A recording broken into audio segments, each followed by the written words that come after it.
وأفضل الناس ما بين الورى رجلا تقضى على يده للناس حاجاته. من المركز اللوجستي لدينيس فناري ننطلق لخدمة أهلنا في المخيمات الشمال السوري المحرر. بارك الله في كل من قام في هذا العمل. قال عليه الصلاة والسلام: المؤمنون في توادهم وتعاطفهم وتراحمهم كالجسد الواحد، إذا اشتكى منه عضو تداعى له سائر الجسد بالسهر والحمى. هدف المشروع 60,000 عائلة.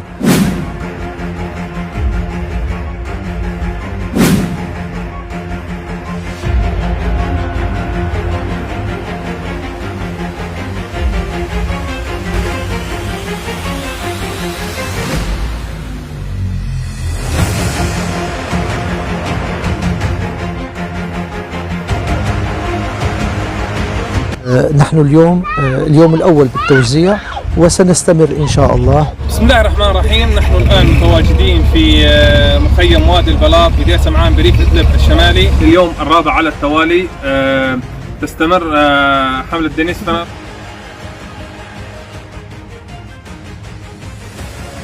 نحن الآن متواجدين في مخيم الأمين منطقة كفر عروق بريف إدلب الشمالي. اليوم السادس على التوالي تستمر حملة جمعية دينيس فناري.